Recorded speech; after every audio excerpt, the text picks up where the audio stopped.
morning, everyone, and welcome to the Mac and Jack Sports Show, streaming live on Facebook, YouTube, and Twitch, 8 to 10 a.m., Wednesday through Sunday, with our platforms also on Instagram and Twitter. Like, comment, share, and subscribe when possible. Check out our great website at macandjacksports.com. It's called Mac Sports Insiders for information on all the insiders, sports articles, team public relations updates, and our great sponsor links for their products and services. I'm Mac with your co-host, Jack Hirsch, legendary boxing writer and former president of the Boxing Writers Association, bringing you national sports with special focus on Northeast professional sports from New York, Boston, and Philly. How you doing today, Jack? Great, Mac. How are you? I'm hanging right in there, Jack. Thanks. Jack, we're going to get to our sports updates here in a minute. I was going to talk about something as far as groups go and sports groups that we're associated with around the country.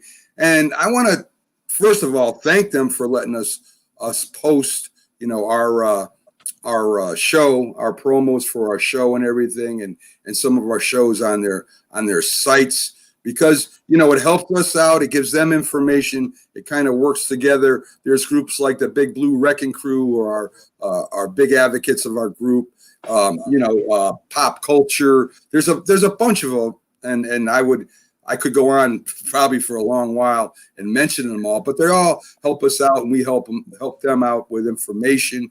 We also, some of our guests that come on, they have their shows, and we help them out, and they help us out. And I think it's important that when you're covering sports, Jack, depending on what you're really covering and how you're covering it, that to get as much information as you can out there to the people that are interested in what you're doing. And, people here on our sports page, which is Max Sports, get out. We share their posts too. And it really works really good. Instead of being competitive all the time and trying to outdo somebody else, it kind of works well with us anyway, Jack. You're venting, Mac. What the heck are you talking about? Come on, let's get into sports.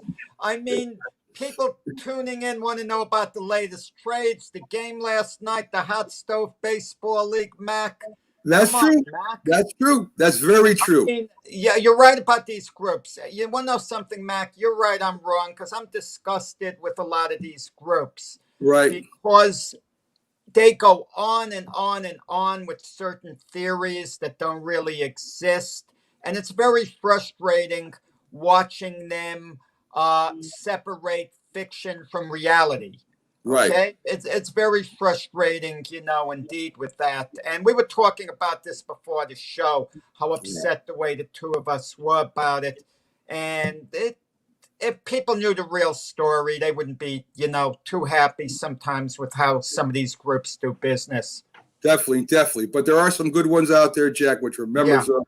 And I just wanted to kind of thank them. I mean, without groups like this, and we're on Facebook groups and stuff like that. Yeah. We wouldn't reach out to as many people as we do. So enough with that. Let's get into the sports updates. And our sports updates are sponsored by Fanatics. They're on our website. You can go to their link on our website. Click right to their store. They have great stuff on all teams in every sport, where you can, buy some merchandise, and, Christmas coming up, birthdays, stuff like that. So go to our website and check them out. We also have bstbreaks.com, which also gives you a lot of options for Christmas and birthdays. And they're two great sites.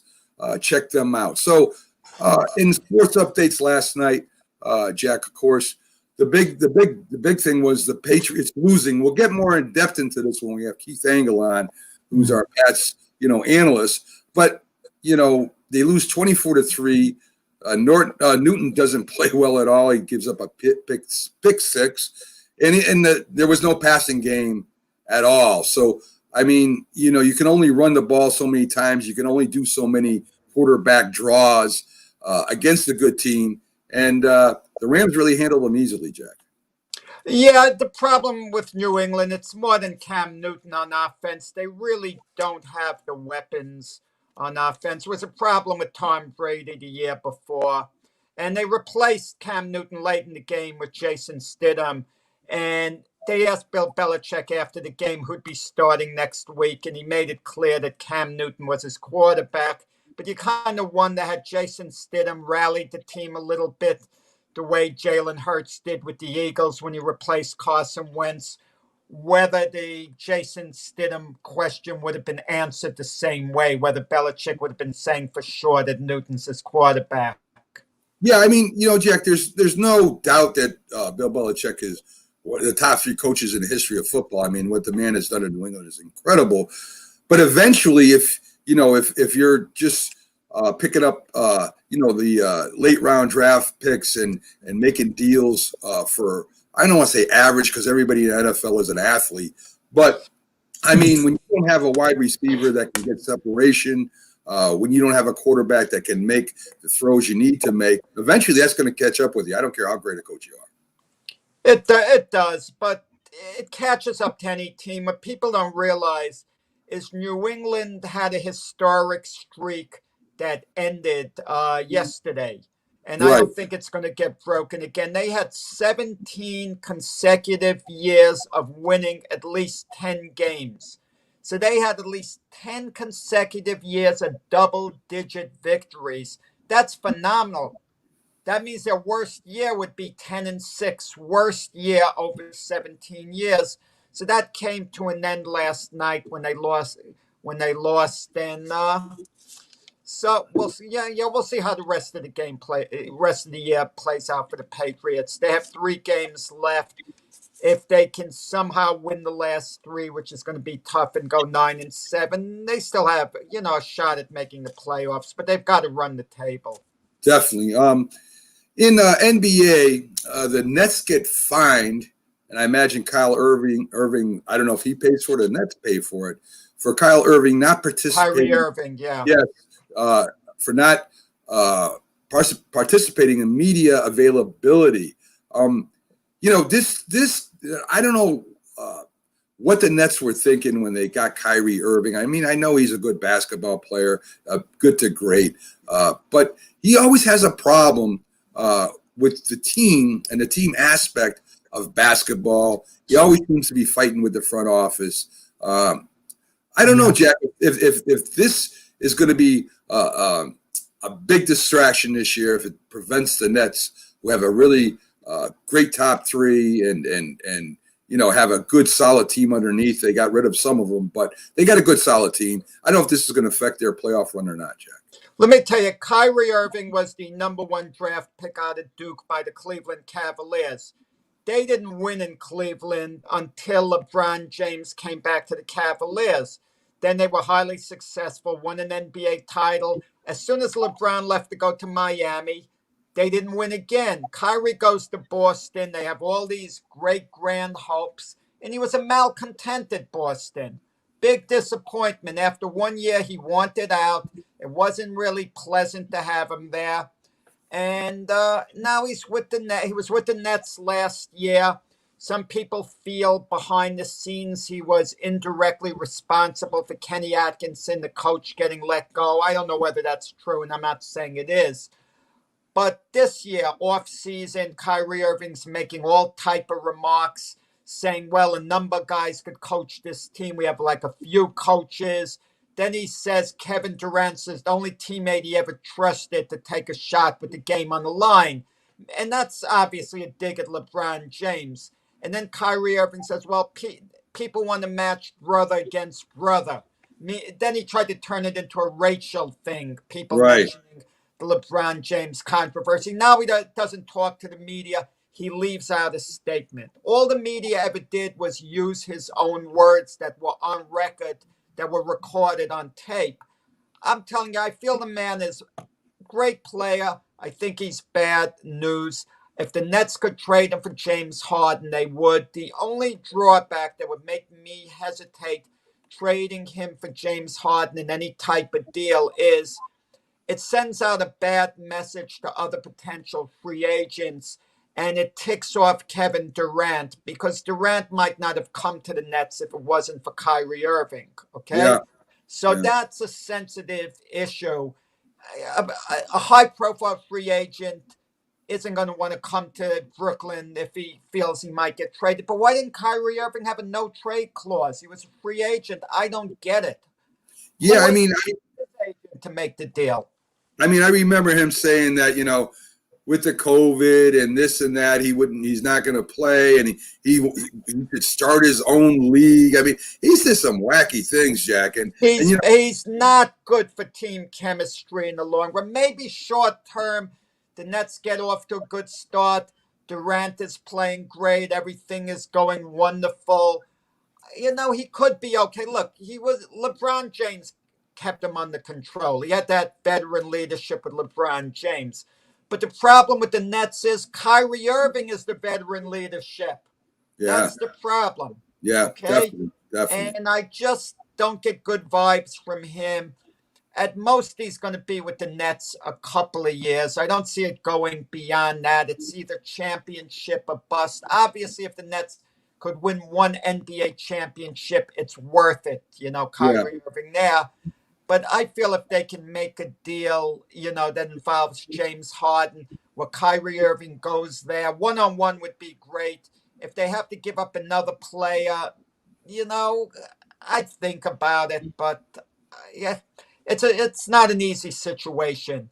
Well, you're speaking of James Harden, and, Harden shows up late, for the start of practice.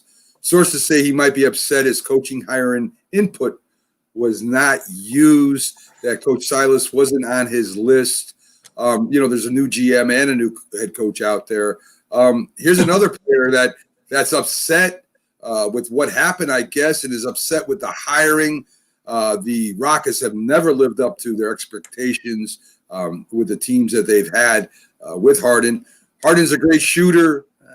Defensively, not so good. Passing, okay. He is what he is. He's just a great shooter. And so they're having problems out there in Houston right now. Of course, he has to go through the COVID quarantine before he even starts practicing. Let me tell you something. Houston is taking the smart road. They're not just dealing Harden away. They've got to get great value in return for him. They're not just going to give him away. And they're prepared to go through whatever they have to go through with Harden. And I'm not saying Harden's going to act this way, but if they're childish antics by Harden, they're going to put up with it. And I hope if Harden acts up, disrespects the coach, they put him on the bench. They seat him on the bench, let him have tantrums, let him act a certain way. Either he buys in or he sits.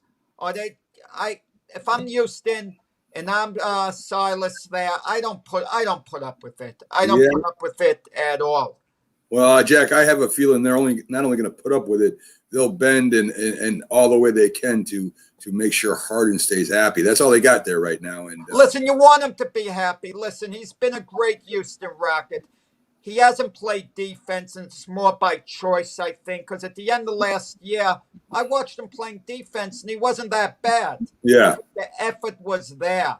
You have certain of these players who are like prima donnas. They just like to score, and you ask them to play defense, the coaches argue with them. Carmelo Anthony was one with when he played for the Denver Nuggets. The coach, George Karl, would constantly be arguing with Carmelo Anthony to play defense. And Carmelo Anthony's thing would be, what, me? You would expect me to play defense? Like it was beneath him because it didn't show up in the stats. But guess what? When the guy's at the end of his career like Carmelo Anthony and he wants to hold on to a job, he has to play defense. Okay? And all of a sudden, you notice he's hustling on defense unlike early in his career. Right. You're 100% right on that, Jack. Great comparison. Paul George, with his $190 million extension, says it is now his job to make sure that Kawhi Leonard stays with him during the contract. Big letdown with the Clippers. Of course, it got the coach fired. He's moved on. I don't know. Paul George is a great ball player. Of course, Kawhi Leonard is a superstar.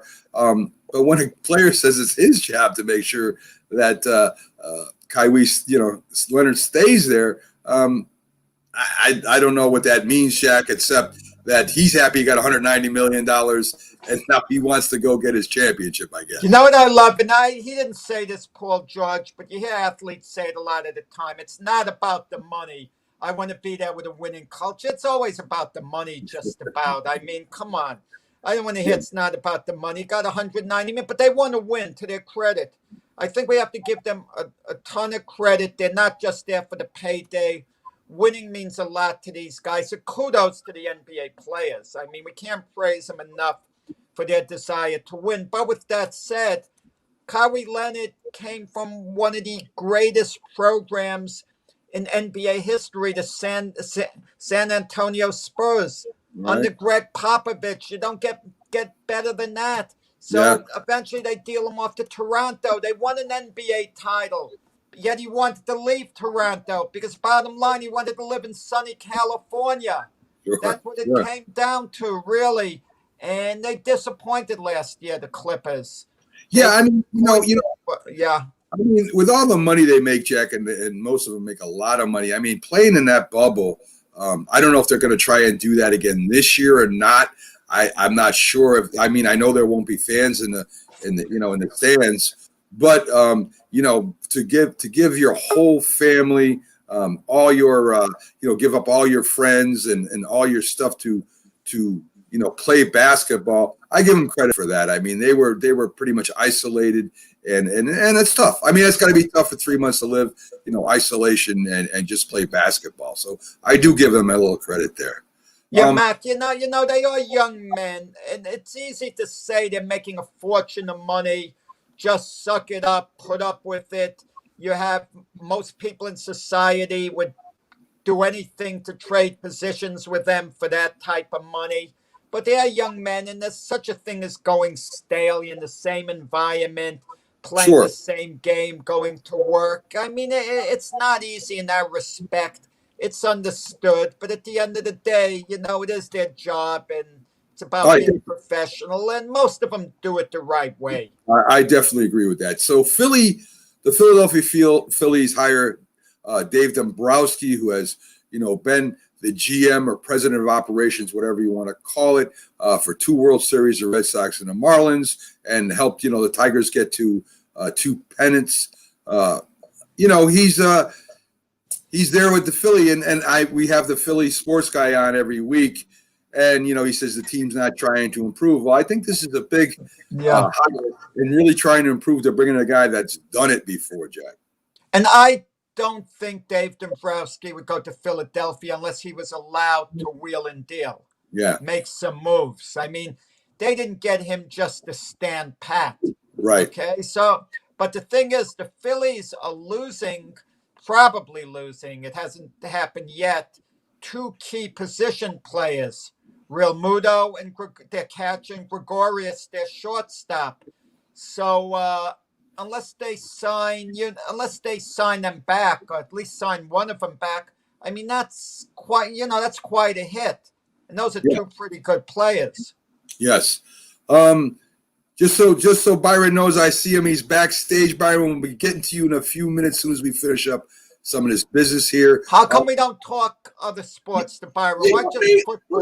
Let's bring him in. Knows other sports. Let's bring him in. If you don't mind staying a little extra, doing a little extra time, let's bring him in for the updates. What do you think, Jack? Yeah, I mean, why not? I mean, only if he's going to talk about other sports a little. How you doing, Byron? Hey, good morning. How you guys doing? Not too bad. You joined us with our sports update section. So what the heck? We're going to bring you in. One of these things, of course, is football. McCarthy first said, that it's bad to criticize players, especially from afar. Then he turns around and says the Cowboys' effort last week was unacceptable, going from one extreme to another. And, of course, Dallas has the worst rushing defense in the league right now. And Jack and Byron, it did look like the Dallas Cowboys almost kind of gave up at the end of the last game. Yeah, I agree. Giving up almost 300 yards on rushing to a team is unheard of in this day and time in the NFL. So it really says something about their defense. I mean, Byron could answer this a little better than I can. This is my impression. When you get a team that's sometimes overmatched, and I'm sure in your career you had to be in at least one game where your team was overmatched. yet the desire is so great you can hang in for a while, but finally you just collapse mentally. You know, it might happen at the end of the third quarter. You're giving it all you can. Like the other team is like pacing themselves and you're sprinting the whole time to keep up with them. And that was my impression of the Cowboys. They just kind of ran out of gas mentally, and that was it. Yeah, and when you still in a race for having a chance to still be in the playoff or get into the playoff, you really got to focus in and zoom in, and you can't make mental mistakes. You can't have errors out there on the football team. You can't have linebacker filling the wrong gaps. So just the little things really set teams apart. This particular time set, but Dallas, you see it time and time again. They just don't have no leader. Seem like on defense, they just don't have no secondary guys. The holes were there all night. Baltimore was just taking advantage of the things that they could take advantage of. Definitely. We had something funny, guys. Andy Dalton's under constant pressure. I kind of feel the Patriots and Dallas would have been better off with a flip-flop. Cam Newton quarterbacking the Cowboys, and Andy Dalton, a more traditional quarterbacking the Patriots, because Cam Newton's movement at this point would have been more helpful, than having Andy Dalton back there for Dallas. Just the theory. Yeah, that's true.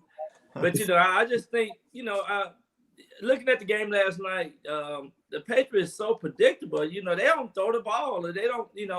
When they had Brady, they would throw short passes, and they're not utilizing their wide receivers at all. The tight ends don't even exist in their offense. And all they're doing is line up 8 people in the box, and the Rams just was able to stop them at will. And Cam Newton not even looking to throw the ball. He looked like a totally different type of player out there. So, it is still to the point where you have to be not predictable, be able to use your talent, use some of these receivers. I mean, they got some receivers. They don't even use those guys. You are correct, Byron. And so since you're here, Byron, a little earlier, we're going to let you in on our what we call our underdog prediction. Underdog is here.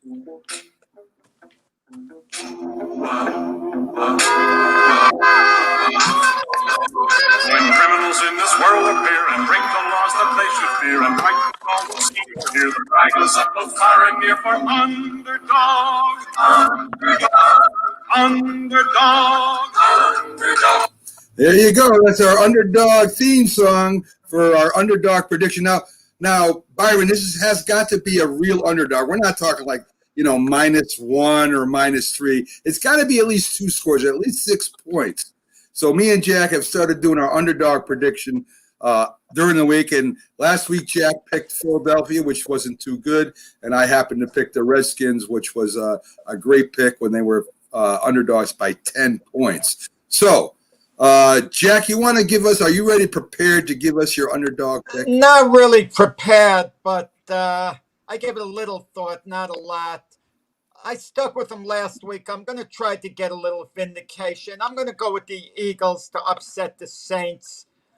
Saints are due for a little bump in the road. With Jalen Hurts in there, I feel the team is going to be invigorated for this game. They're going to be like psyched up. No put down of Carson Wentz, but there's a certain excitement with the change, I'm sure, that's going about with the team. And it's a wake-up call for all of them. And I think they're going to be psyched. They're going to be really up for the game, the Eagles.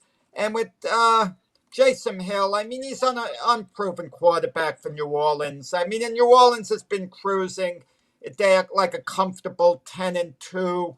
And I could see them getting this little bump on the road. And at Philadelphia, the Eagles bringing the upset there. Okay. But I'll play if the Eagles lose, I'm finished with them. You're done with the Eagles. So Byron, let me give you the underdogs that we have here. And I did think about going with the Eagles, but I'll tell you why I didn't. You have Miami is getting 7 points, playing Kansas City. You got Minnesota getting 6.5 points.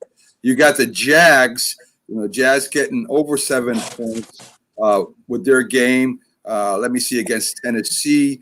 You got the Jets getting 13.5 points against Seattle. You got Detroit getting 7.5 points going up against Green Bay. And you got Philadelphia getting 6.5 points against New Orleans. And there was a reason why I didn't take New Orleans. Because New Orleans isn't one of those teams when they get ahead that they slow down and pace themselves. They continually throw the ball and continue piling up points. So with that, all those considered, I'm going to have to try and see. I picked Miami to upset Kansas City with their defense. I think their offense can score against Kansas City. Of course, they're going to have to keep Mahomes in that offense in check. Well, so you like Tua to have a big game, you're saying? Yeah, I like to see them running, throwing. I don't think the Kansas City defense is the best in the league. They're okay. But I think that Miami. So the guy you wanted on the bench, Tua, not to be starting, you're picking him to beat the defending Super Bowl champion Kansas City Chiefs, who have an 11-1 record. I just want to get this straight. Well, you're putting words in my mouth, Jack. I never said that Tua should be sitting on the bench. I just said Tua would not be a starting quarterback until he took over the team and won and stayed in the whole game when he had a bad game, which he finally did last week, and they left him in. So, Byron, that's your underdog teams that are favored by more than 6 points. What do you think is the best underdog pick this week? Well, I'm gonna go with the Jets. I think Seattle don't really play great football at home, and I think the Jets they should have won last week. I feel like no team will go undefeated. Defeated all year. So undefeated all year. So I think the Jets might pull off a game. Flying over to Seattle. But also I think the Detroit might surprise the Green Bay Packers as well. Byron get 2 picks. Then That's what I was if gonna Boy say. gets one of the 2 right, he's going to take credit. Right, exactly. No. It's one pick. If you get some one. Okay. I'll take Detroit. I'll take Detroit, dude. All right. Okay. Yeah. I was stunned with the Jets. Were you thinking of covering the points or winning the game? We're talking about winning the game. You got to outright win the game now. Outright win the game. Okay, So Detroit don't win the game. Detroit. All right. Okay, but you don't think the Jets are outright going to go into Seattle and win that, do you? Not really. It was good to hear. So, folks, let me introduce our guest here for his report. This is our NFL analyst, Byron Williams, former wide receiver for the NFL, about 5 teams there, the CFL and the WFL, most notable with the New York Giants, his time there. He's also a National Football League Players Association representative and does some great work in the community. So let's start with the NFC first, Byron, okay? The Giants with a big win against the Seattle Seahawks. I was a little worried about that game, not having Daniel Jones in there. The defense came up big. The Giants bullied the Seattle Seahawks offensive line and with their defensive line. I mean, they ran the ball really well. Colt McCoy didn't lose the game, which was great. So what are your thoughts on that game, Byron? I thought it was good. Andrew Thomas had his highest grade ever on the offensive line, so they got a lot of momentum. Of course, the defense played hands down. I mean, they dominated the game. Didn't make no stupid mistakes as well, and that's what you want now. That's what you're looking for in the playoff run. You at the end of the season, you got to have those consistency, and that the Giants really showed up and played really well last week in Seattle.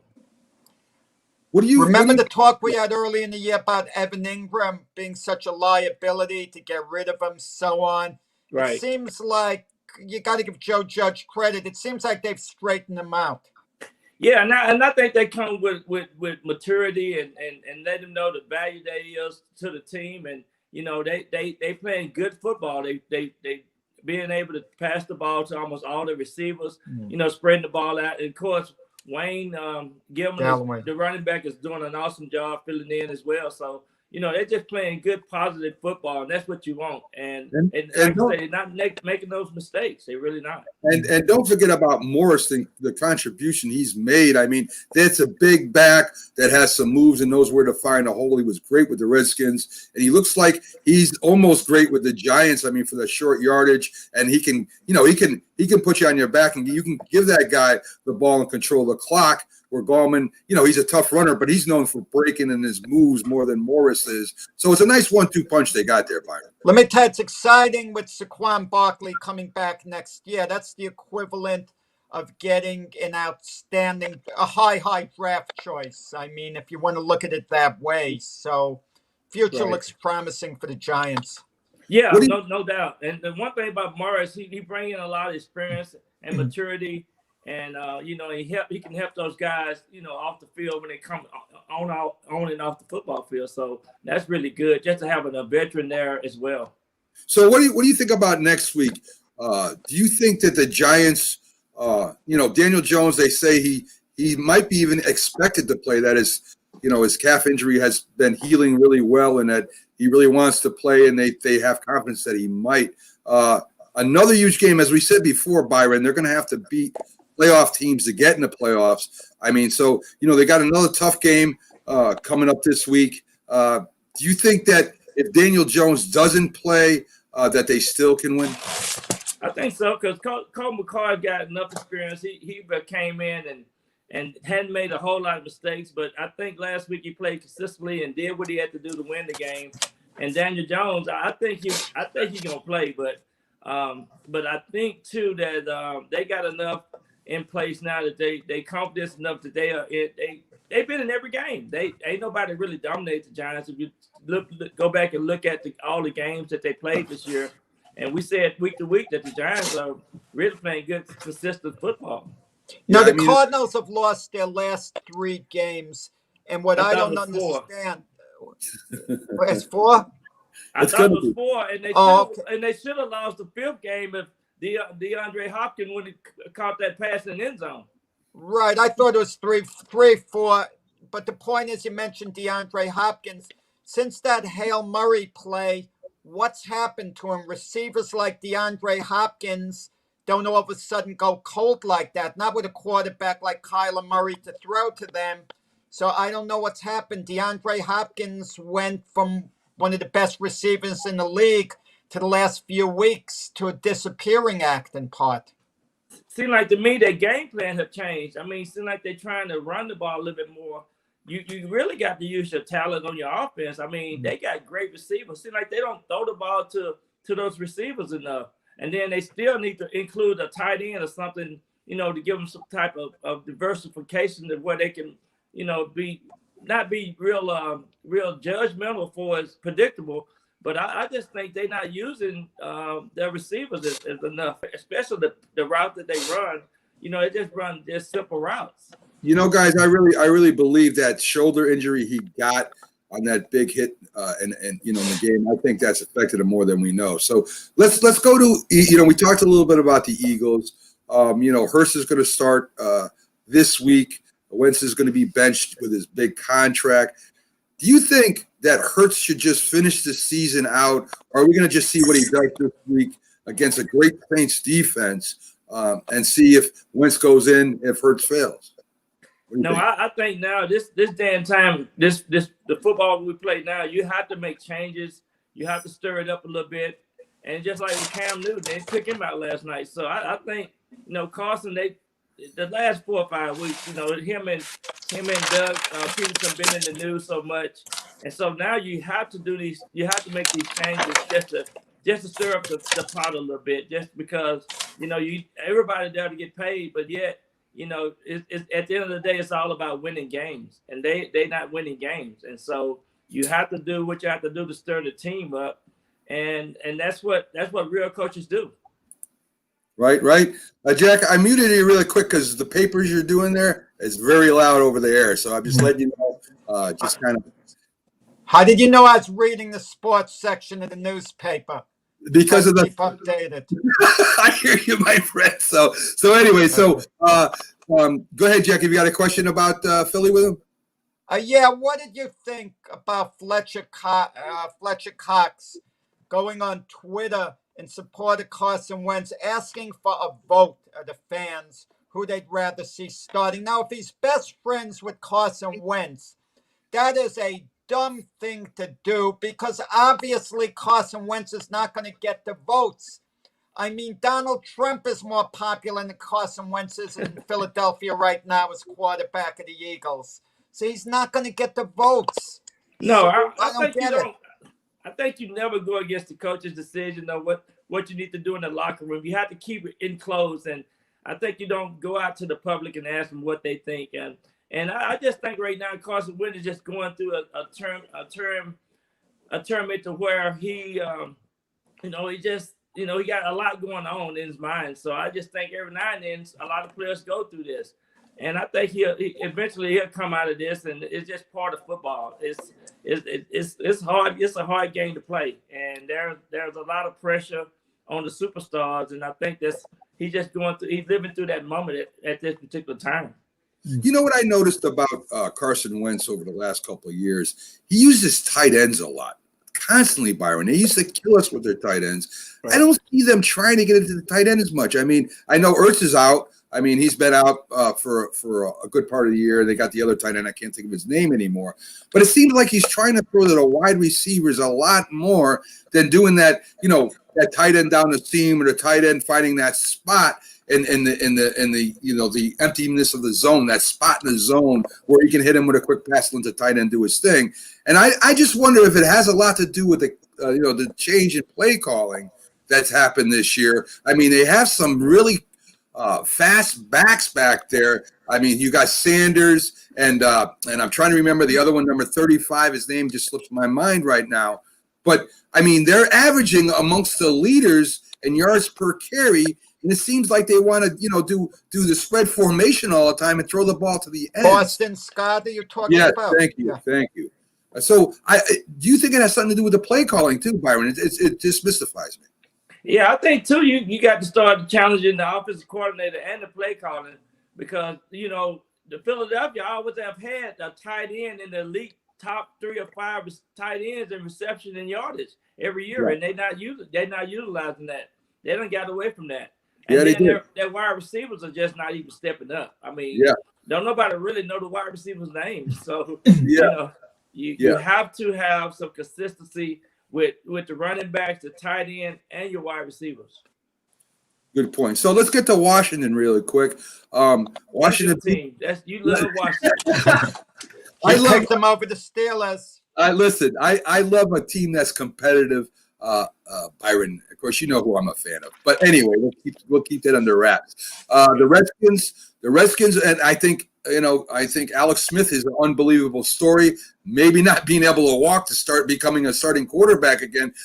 What kind of story that is? Tremendous. I like their defense. I had a feeling that Washington was going to beat Pittsburgh because I don't think Pittsburgh is playing at the level they're capable of. But Washington has another tough game again. They're playing, and they're not as tough maybe as the Steelers. Maybe they are. The San Francisco 49ers are just going to be just as physical as they are. They got a good running game. Their quarterback is definitely not Jimmy G, but I think Washington's going to get all they can handle this week. They're underdogs, and I have a feeling that that this game could go either way. Yeah, no, I just think the 49ers, they're one of those teams that got some talent on the roster, and a lot of those players are getting healthy. So Washington have their work cut out for them this week. So I think the 49ers gonna rip them this week, and I love Alex Smith and his heart and what he have brought to his team and the turnaround that Washington have. But the 49ers they play well. They playing in Arizona, but it's gonna be hard to beat the 49ers. I agree with that. And of course, we already talked about Dallas. Now some NFL questions for you. The Browns dominated the Titans. I still have doubts in my mind about Cleveland. I don't think Tennessee is as good as they were last year defensively.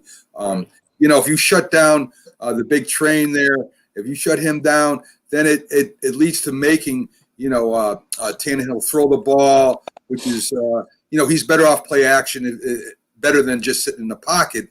Cleveland was very smart in their game plan. They went to play action pass right away instead of running their 2 great running backs. Are the Browns for real? Are they gonna be the playoffs this year, Byron? They're definitely gonna be in the playoffs. I think they have a whole different vibe. I think their head coach came in and gave them something that they needed, a little boost in the arm, a little shot. But they playing great football, and and I just think they're unpredictable, and we saw that last week. And so when you play a team that's unpredictable, then they always have a chance to win the game. So I think Cleveland have surprised everybody, and I'm happy to see them, and I'm happy for the fans. But let me tell you something. Derrick Henry have rushed for over 100 yards per game in all away games, and he's only second to Barry Sanders, which have 10 away games. So Derrick Henry right now, he's on a tear. He's gonna be a player that probably if he get over 100 yards, then the Titans they gonna be tough to beat. Okay, so the other NFL question I got for you, Tyrant, is: do the Saints need Breeze to get to the Super Bowl, Byron? I think they do, just because when it comes down to maybe that final drive or that good decision making on the football field at a particular time, I think they need Drew Brees, because he's an expert in that department. And right now they're not winning games by a huge margin. And when Drew Brees is there, they are a complete team, just by having his presence on the football field and have the security that they have and the confidence they have in Drew when he's out there playing at a high level. And he's just a special player.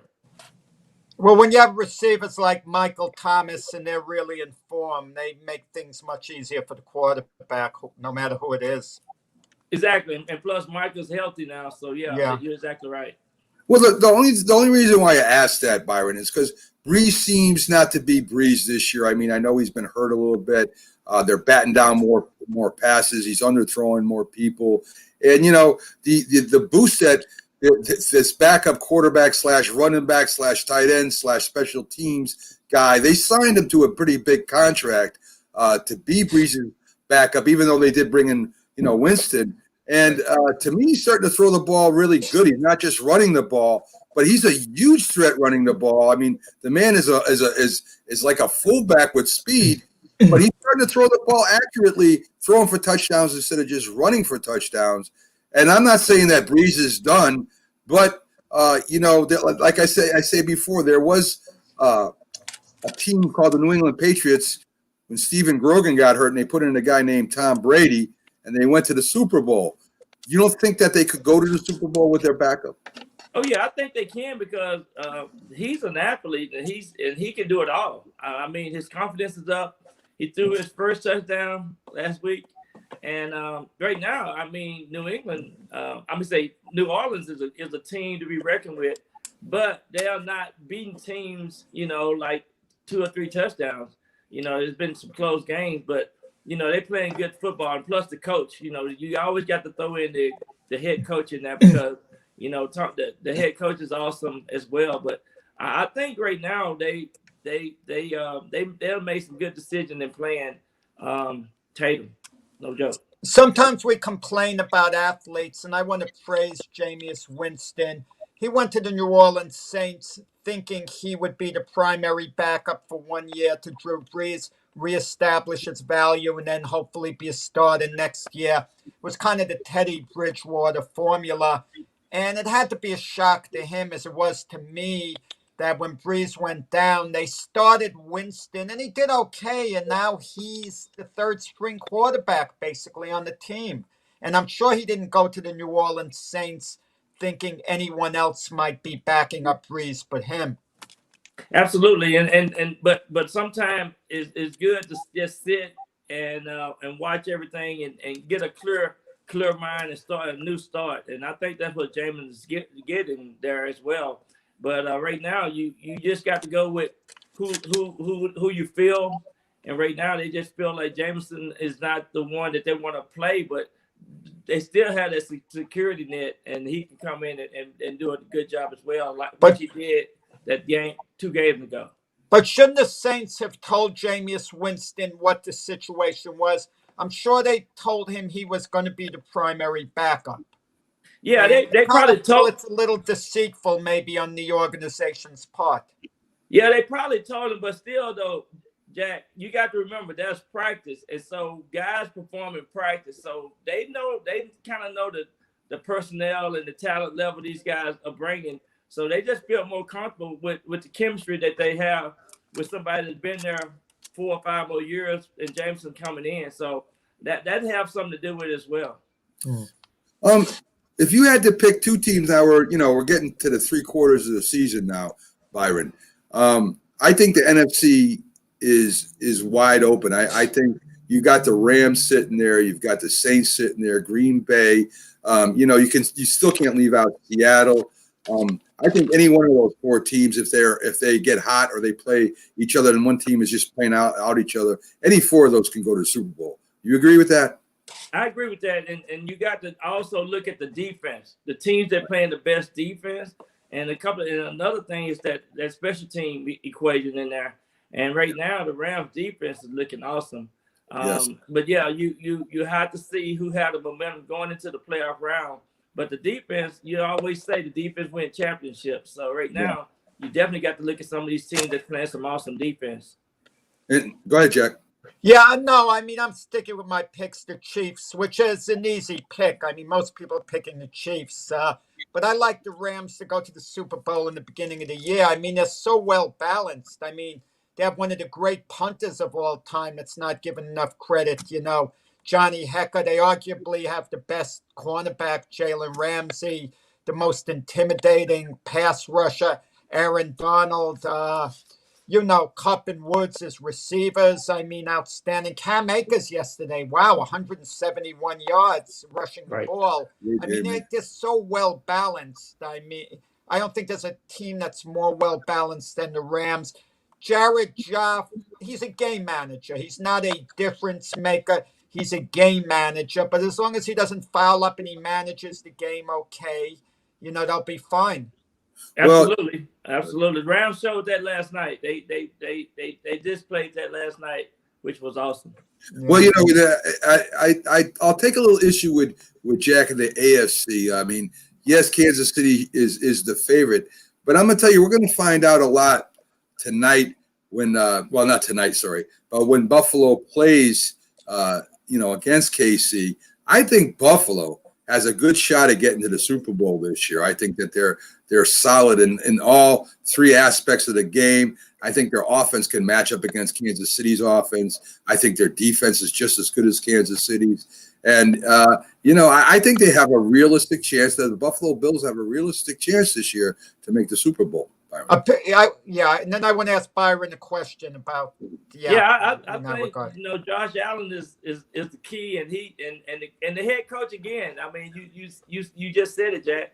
And man, playing consistently, no errors, and playing error free. They don't hardly have any mistakes, and they use their personnel really well. They can throw deep, they can throw short, they can throw all kind of multiple sets of offense, and the Buffalo Bills are gonna be the team that you ain't nobody gonna go in and just dominate the Buffalo Bills, no doubt. Yeah, 3 years ago they had those 5 quarterbacks, the top 5 taken in the draft. And if we had to redraft now, what would you do? 3 years ago, Baker Mayfield went first, Sam Darnold went second, Josh Allen went third, Josh Rosen went fourth, Lamar Jackson went fifth. It's safe to say Josh Rosen would be 5th right now because he hasn't quite panned out. He's on the Buccaneer practice squad. Sam Darnold probably number 4 as of now. Basically, to come down between Baker Mayfield, Josh Allen, and Lamar Jackson, what order would you put him in if you were drafting?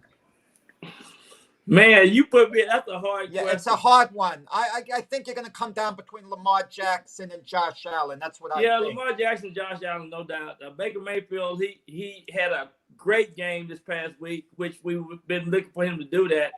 But I he's don't know. Third. Baker's number 3. So tell me, Lamar Jackson or Josh Allen? Lamar Jackson. If going forward, I don't care what they've done before. Man, that's a hard question. I just think, I have to just Josh Allen right now is just got a complete overall good game, throwing the ball, making good decisions. He can run Going the ball. forward, how they're going to look a year from now, 2 years from now, you have to project. Who would you I draft? think Josh Allen gonna be MVP before it's over said and over Okay. with. So Lamar Jackson got it last year, but right now, if you're looking at game by game right now, Josh Allen would be the guy. I'm not talking about MVP of this year. I'm talking about a career. Who would you pick if you were drafting? Okay, I'm putting you on the spot. That's why you're here. Yeah. I like somebody that's got the physical ability, and I mean it's right now it's a toss up, but I think Josh Allen right now look the best right now for his playing, making good decisions, throwing the ball, perfect passes. I'm making error free and can move in and out of the pocket, and he's multi-dimension. He's not one dimension. And so a couple of players are more one dimension. So you get a complete player when you talk about Josh Allen. If you let me tell you the funny thing. 1 year from now, it's crazy. We could be going over this question, and Sam Darnold may hook up with another team, and he might be our guy. You never know. Yeah, I agree with that, Byron. I don't think you definitely a Jet fan. I tell you that. Not with the Jets, he won't be doing it. No, he'll probably be traded. He'll probably be traded. Yeah. And I think Mitch Trubisky was part of that class too, because they went up and got Mitch Trubisky and did not get Lamar Jackson. So I love Lamar Jackson. I think he's fantastic. I just think it's more a plus for Josh Allen. He's starting to show he could turn into a truly elite quarterback. I think Lamar Jackson's going to be a very good quarterback for years to come. And Baker Mayfield, I'm not as confident about. He should be okay, but I don't quite have the confidence in Baker Mayfield that I have in Lamar Jackson. Not at this moment. Yeah, he's a little bit shorter. But if I had Lamar Jackson, I would put this deal on him to make sure his throwing motion be improved. Yeah, I'd do a little something that would sharpen his skill level. I think he's just a raw talent that hadn't been in the right system. Yeah, let's be honest. He's a great running back, Lamar Jackson. At quarterback, he still has to learn to throw the ball and throw it consistently to become for the Ravens to become a Super Bowl winner. I believe that, and hopefully he gets that together because he is one tremendous athlete. If you can run, if you have the tools that he has, sometimes you're reluctant to stay in the pocket a little longer, and because Lamar Jackson could just take off so much easier than most quarterbacks. So it's a mental thing, I believe. Yeah, it's that, and it's technical too. It's to an extent, technique has to. Somebody has to go over there and help him learn how to throw a little bit better, within the pocket and on the run and stuff like that, so that the Ravens can, go and accomplish what they could do if he could do that, because he brought him there without being able to do that. So the man has a lot of talent, and he's just got to get that thrown consistently down. Yeah, if he can learn what Russell Wilson did for us, having that ball to drop down, he would be awesome. He really would. So, Byron, I want to thank you again for coming in. We're still out there trying to raise some funds for Byron's Best Wishes Foundation. If you get a chance, go to Max Sports. We got card collections up there for you to make an offer on. All the proceeds will go to the Best Wishes. So if you get a chance, go there and check them out and see if you can willing to make a bid. The bid start at a minimum of $50, and hopefully we can get Byron's Best Wishes Foundation some funds this year. Byron, did you see the Errol Spence fight? I'm in Dallas. You know I saw that. Right. You know what I like? Before the fight, they had on the promos Danny Garcia and Errol Spence arguing about their favorite teams, because Garcia's from Philadelphia. Spence is a big Dallas fan, and Jerry Jones likes him a lot. Right. So Garcia's saying, well, we won the Super Bowl recently, and then he says the Cowboys suck to him. I could say that on the air, right? They allow that. You can say whatever you want, Jack. You say whatever. But I tell you what, he got his butt whooped there in Dallas. Yeah. So. Yeah, he did. So, Byron, again, thank you for coming in. We'll see you next week. Enjoy the games this week, and hopefully our local teams all can do some damage this week. So take care, Byron. Week 14. You guys have a great weekend. Take care, Byron. Always a pleasure. So there you go. Byron Williams, always here with us every Friday. Did a great job as always. We're going to go ahead, guys, and we're going to take our official timeout. We will be right back soon, so stick with us. We'll see you in a few minutes. If you served honorably in our nation's armed forces and you're looking for a way to continue serving your fellow veterans in your community, then join AMVETS. Each year, AMVETS members volunteer millions of hours at VA healthcare facilities from coast to coast, helping to improve the lives of their fellow veterans through the VA Voluntary Services Program. AMVETS posts and departments also participate in a wide variety of community service projects, ranging from Americanism in our schools to supporting the Special Olympics and Boy Scouts of America. If you no longer wear the uniform today, you can still serve through the AMVETS by joining today at amvets.org. Hi, Grandma. What's for dinner? Hey, honey, I'm making stew tonight. Ooh, can Nina come over? I'm not sure about our new friend. I wonder if there's been any drinking going on. Alcohol at her age can lead to so many bad things. I've been meaning to ask you, what would happen if someone offered you a drink? Grandma? This is hard. She's so young, but I know I need to talk to her about it now before someone tries to give her alcohol. If anyone ever does offer you a drink, I want you to say no. I have too much respect for my family, and I don't want to get in trouble. Okay. Really? I promise, Grandma. I love you too. Okay, how about tasting this stew and telling me what you think? Some children may try alcohol as young as 9 years old. It's not too early to talk about drinking. For tips on how to begin the conversation, visit underagedrinking.samhsa.gov. That's underagedrinking.samhsa.gov. This message brought to you by SAMHSA and this station. When you hear the word asthma, you probably think of shortness of breath, coughing, or inhalers. Lots of things can trigger asthma, but the fact is that asthma doesn't just attack, it can kill. But with proper medical management, asthma is controllable. If you experience shortness of breath, wheezing, tightness in your chest, or persistent nighttime coughing, you may have asthma. See your doctor and get the facts. You'll breathe easier. For more information, call 211-INFO-LOUD. A message from the Connecticut Department of Public Health, keeping Connecticut healthy. If you talk and they will hear you every single time. Oh, we're getting killed. Yeah, well, Kyle's not here. How come? Kicked off the team. Didn't Tim tell you?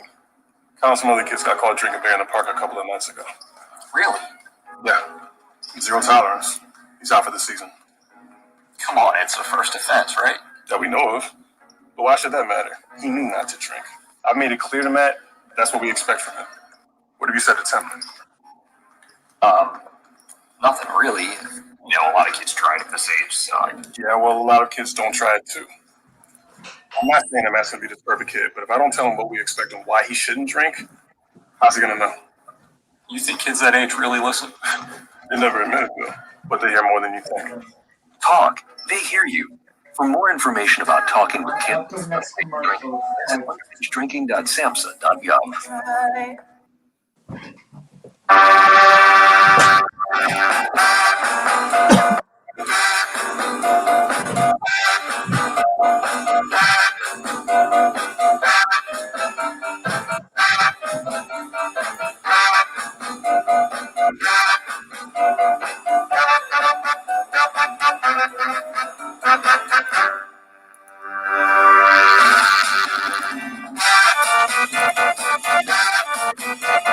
Good morning, everybody, and welcome to the Mac and Jack Sports Show. We're on every Wednesday through Sunday, 8 to 10 a.m. I'm your host, Mac, with your co-host, the great Jack Hirsch.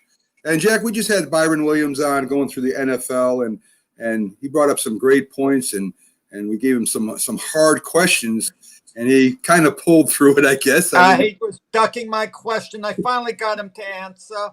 Yes, Look, you did. Who's, at this point, if you had to redraft, Right. it came down to Lamar Jackson and Josh Allen, which is interesting because Baker Mayfield is 9-3 on the season as a starter for Cleveland. Yet we agree he would be the third quarterback drafted out of the Big Five. Yeah, that's a great point. And Josh Allen didn't play it last year as well as he has this year. So I guess if you're going off this year, really, by records and by performances, Baker might be number two. No, we're going who has more upside going forward. If you had to draft a quarterback, who would Right. you take? Hypothetically, make believe you're the Philadelphia Eagles, and you could release Wentz and Hurts, Okay. Right. and you could have either Josh Allen or Lamar Jackson. You could pick one of them. Who would you take? Who would you draft as your quarterback? Okay, Right. just about any team that needs a starting quarterback, or the Chicago Bears, the same way. And I think the way Josh Allen has come on, I think he would be the guy. But you want to know something? The NFL's funny. Josh Allen could have 2 bad games in a row. He could throw 6 interceptions in the 2 games, and Lamar Jackson could go back to his MVP form. Not that he's been that bad this year, because he hasn't. And then all of a sudden we'd say, oh, Lamar Jackson may be the most dynamic player in the NFL. And all of a sudden we'd think he could be the guy. That's how they draft in college. They don't draft on a big body of work. Sometimes they see someone just have one great bowl game, and that convinces a team to take a chance on the guy's potential. Right. That's a good point. I mean, listen, Lamar, for what was reported, they were going to try to make him more of a pocket quarterback in the beginning of the year because, they know he can run. There's no doubt about that. That man can make plays with his legs all game long. I mean, I think he's a leading rusher with the Ravens this year. But they were going to try and change the offense a little bit because they didn't think they could win a Super Bowl with that style.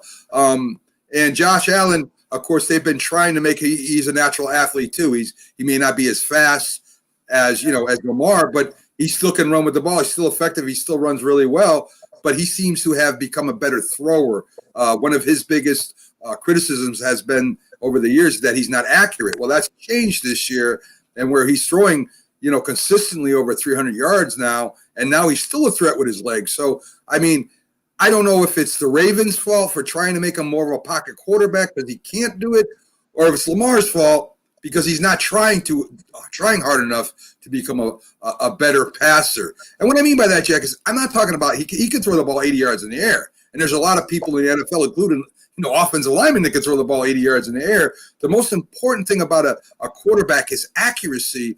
As Joe Montana said, that's the one intangible. Joe Montana was not the greatest athlete in the world either. Same as Tom Brady. He wasn't going to go back and run for a first down for you, but he was extremely accurate, and that's what made him such a dangerous quarterback, fitting the balls in tight places. And that's something that Lamar still has to learn.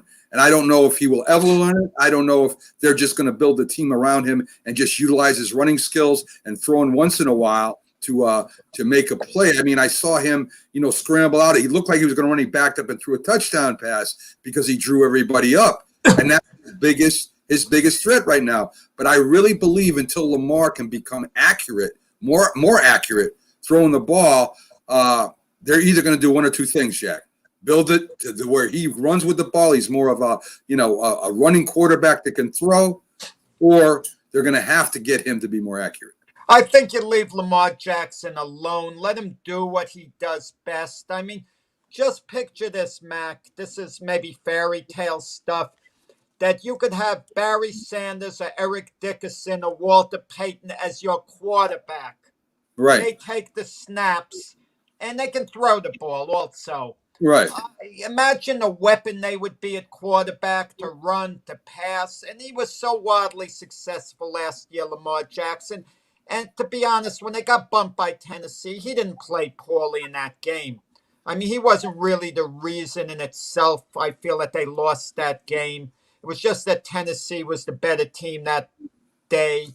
And are they capable of changing Lamar Jackson? Let's be honest about That's it. the big question. They're not going to make him into a traditional pocket passer no matter what you do. So Yeah. to me, I would just play to his strengths. Now with Josh Allen, I don't think he's necessarily a more accurate passer this year than he's been the couple of years before. I think he's making less bad decisions. There's no doubt he's more accurate, Jack. The stats prove it. Well, he's not forcing the ball into crowds the way he did before. Well, not as much. That could be too, Jack. But he seems to have to find a way to get the ball in the tight places this year where he couldn't before. I mean, he made some bonehead throws where the guy would be wide open, he'd throw it in the ground, or throw it too high. This year, he's not doing that. But what you say is very interesting about Eric Dickerson or Walter Payton or Barry Sanders throwing the ball, just running with the ball. Well, they basically that was their offenses at one time, and they still didn't go to Super Bowl until Walter got older and wasn't halfway as good as he was in his prime. That was more a defensive showing that got them to the Super Bowl, winning the Super Bowl. I mean, Peyton was still good, but he was nowhere close to what he was in his prime. And they had Barry Sanders on Detroit and could get to the Super Bowl. And they had Eric Dickerson as the main running back, running the ball 30 times, and they couldn't get to the Super Bowl. So, I mean, I don't necessarily think that, that would have helped, any of those teams if they could have been the quarterback and ran with the ball. Because, eventually, as we saw with Cam Newton, who still is a good runner with the football, all they got to do now is start keying on that, Jack. And, it don't work against good teams. And that's what happened with Baltimore last year. What happened Tennessee game is that Tennessee jumped off out to a big lead right away, and Baltimore could not come back because they didn't have a quarterback that could bring them back like a Brady did with the Falcons or Drew Brees has. They have a strong running game. If the Ravens get out to a lead, Jack, it's over. The dance is over. Well, let me tell you what the Ravens, even though they lost to Tennessee in the playoffs, they came into this year as one of the favorites to win the Super Bowl. They had a certain swagger about them, like they were the best team in the NFL. And after a few games, they won beaten. And then they had the big showdown game with the Kansas City Chiefs, basically to see who is the best team in the NFL. And the Chiefs beat them easy. Yeah. They haven't been the same since. Very true. I got to believe mentally that loss to the Chiefs, they never recovered from. They haven't been the same team. Now, they'll all say that had nothing to do with it. That was long ago. But somehow the Ravens lost their swagger. And even Lamar Jackson said after losing to the Chiefs, well, they just have our number.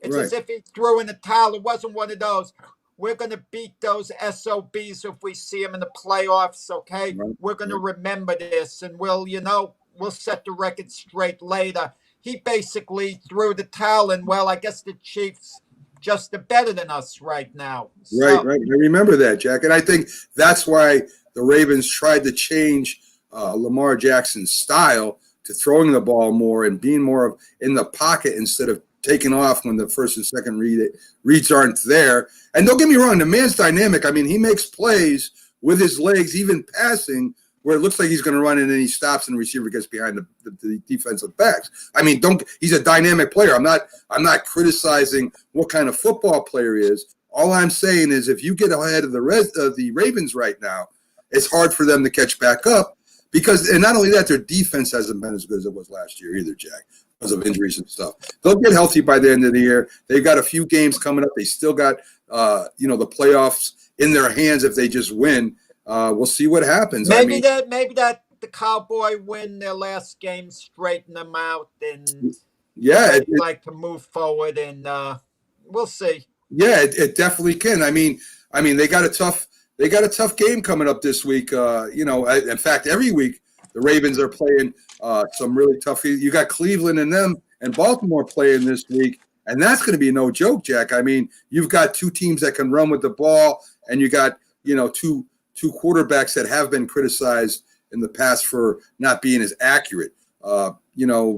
Baker had a great game last week. A lot of that had to do with play calling, with a very smart play calling, and Baltimore beat up the Cowboys. So no, I didn't realize how ironic it is, Mac. I mentioned the 5 quarterbacks in the draft 3 years ago. Well, Lamar Jackson and Baker Mayfield are playing. But in all honesty, to Lamar Jackson's credit, 3 years ago, we talked about the big 4.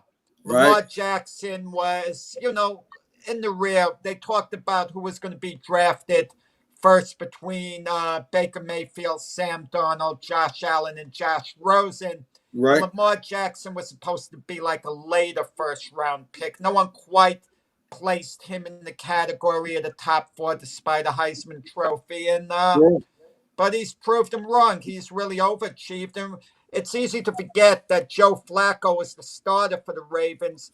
And when they drafted Lamar Jackson, there wasn't a rush to replace Joe Flacco at that time. Okay, Lamar Jackson was too good to turn down. and they figured at some point they would groom him to take over for Flacco, but they sped the process up. Yes. And he was able to handle it and show great leadership skills. And, we'll see what happens moving forward. But Lamar Jackson, league MVP in the second year. I mean, no matter what, he's shown he can be an elite quarterback. To me, once you're league MVP, you show you can be an elite quarterback. But some people say, well, what about Cam Newton? Cam Newton was starting quarterback for the Carolina Panthers for a good amount of years, and he was very successful. Yes. So just because he's at maybe the second phase of his career, it's easy to take digs at guys or so on. And better than anyone, Max, certain quarterbacks have to be in the right situation to succeed. 100%. I don't think you saw Tom Brady last year couldn't succeed in New England with the offense they have right now and no weapons. But again, two different quarterbacks. Brady very accurate, and Cam Newton not so accurate, and that has a lot to do with his shoulder injury and the injuries he's got from running with the football. And that's another thing I'm worried about with Lamar Jackson. I think, eventually taking all those hits from big guys, and I don't care how big and fast you are, it's going to take its toll on you. I mean, we seen, Kyler Murray this year. I mean, after that game against, was it the Steelers? I think it was the Steelers, or was it, I'm trying to remember the game where he got injured. But he got injured, that shoulder got injured, and he hasn't been the same since. He's more, But I think Kyler Murray's a little more patient in the pocket. When he takes off, it seems to me out of necessity. Yeah, I mean, there are some design running plays for him, but not like Cam Newton or Lamar Jackson. You are correct. The only thing about Kyler Murray is he's not that big of a guy, Jack. He's a little guy, and he's fast, and that helps him, running for touchdowns. But also, when he gets hit, and he gets hit by a big guy or a couple big guys, it's going to take a little bit more out of him than it would, say, a Cam Newton. Well, he could always play for the Oakland Athletics, who drafted him, who would welcome him back to their organization. Yeah, I mean, he even said he wished he could play both sports. And, I mean, that hasn't been done since when? Deion Sanders and Bo Jackson, right? So it's easy to forget. Bo Jackson was the better baseball player. He was unbelievable. Yeah. And the arm he had in left field, he made one throw from the wall on the fly to home plate on the line drive. But Deion Sanders was a weapon for the Atlanta Braves. I mean, He played in a couple of World Series. He actually hit 300 one year, Deion Sanders. Yeah. And fast as the wind. So, I mean, a great base runner. So coming up next, we should have Keith Engle from TGI Sports coming in. He's our Patriots insider. Also gives us some Knicks news. But we do have a couple minutes here, Jack. So I love. Let's see if I got this queued up for you here. But there's always something we do every day that I really love, and let's see if we got it here for you. I'm trying to find it, Jack. I'm going to be like you. I'm going to make some noise moving my papers. We're full of old school here. So, no, we do have Keith. I'm so old school. When I go to the boxing shows, I haven't been able to go with the pandemic because no one has. Right. When I first started, everyone would have either typewriter, pen, or pad. Right. Now everyone has a laptop, or iPad. I'm the last of the guys with my pen and pad. Right. And one of the younger guys came up to me and he says, I really admire you old timers, the way so-and-so. Right. So, listen, I normally have a 24-hour deadline. I tried bringing, a laptop one time, and it wasn't for me. If you have to bang something out immediately within the hour, then, of course, you have to bring your laptop and get it done. But I'm a pen and pad guy, taking all my notes, and I normally have a 24-hour deadline to get my things out, and then I do it the next morning. I'm definitely the same way, Jack. I'm as scared of the show. If I wander too much away from the show, I will cancel the show by accident, hitting the wrong button. So, I'm still the old school guy, and I'm learning, how to use all this software and stuff, because this is something that I'm a little in the times on. But backstage right now, folks, we do have one of our favorite guests coming on, very knowledgeable, has a great show. His name is Keith Engle, and he's the host of TGI Sports Talk. I think he has a big guest on tonight. I'll talk to him about, I think it's tonight, one of my favorite Yankees. If it is, maybe it's next Friday. I'm not sure, but Keith will straighten me out as he always does. So let's bring Keith Engle up, one of my favorite guests, one of our favorite parts of the program. He's got his. He knows we're going to give it to him a little bit about the Patriots. We'll talk about the Patriots. I want to cover something with you first. I love doing polls and fan groups, and I am me and my assistant producer are a member of one of the fan groups here, and we did go into a Patriots fan group, and we put up a poll, and we said, of course, we know Tom Brady would be your first choice in this situation, but if you had not Tom Brady available, and you were in the Super Bowl, and you were to pick one of your quarterbacks from the past to start behind center, who would that be? And the three choices I gave him, I didn't put Cam Newton in there because thank you. I'm glad I didn't now. Thank you. But the three quarterbacks I put in there were, of course, Drew Bledsoe. Four quarterbacks, actually. Drew Bledsoe, Steve Grogan, Tony Easton, and Jim Plunkett. And easily Bledsoe won that. I mean, I think in second was Grogan. But Bledsoe easily won that. And same question to you, Keith. I mean, if in their prime, if you had one of those four quarterbacks to put in there, who would be your choice? You know, it's funny. I would probably choose Drew, but it's not as cut and dried for me. Grogan was a great player.